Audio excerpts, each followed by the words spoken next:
I myself, when I went to Farmington, went through a brief so-called lesbian relationship with a girl in school. What? Hello? We all did. wait, No, I mean, it was very prevalent. I mean, you know, and This is news to me.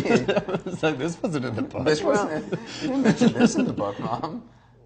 Well, I guess because we wanted to get it out so fast, the book, that I didn't have time to put it in. Anyway. No, Let her talk. Well, yeah, go ahead. And Cynthia, her name was, and she came once to visit my aunts in New York on holiday, and we had this sort of lesbian relationship, and it felt so great, you know, it felt so good.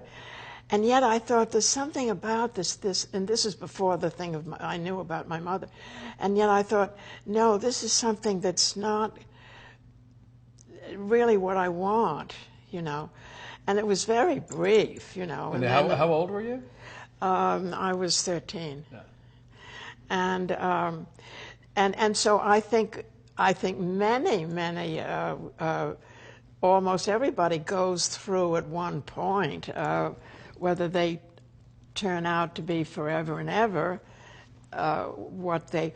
And of course, the thing is that now we realize there is no difference. I mean, love is love. It's what it is, you know, and well, it's great. And that's one of the interesting things. I mean, I remember my mom, you know, we used to have my mom's friends over to the house all the time. There was a man, Jose Quintero, who was a theater director, and his partner, Nick, would always come with him. And I remember, probably I was 12 or so, and I remember asking my mom about them one night when they were coming over for dinner, and my mom said, you know, they're a married couple. And of course, they weren't a married couple in the eyes of the law, in the eyes of most people in America. The very idea of two men being married was probably abhorrent to most Americans at the time, and still is to many Americans. But in my mom's eyes, they were a married couple, and that always stuck in my mind. So I knew that when I did come out to my mom, I knew that ultimately she would be absolutely fine with it, because in her heart, that's the way she viewed it.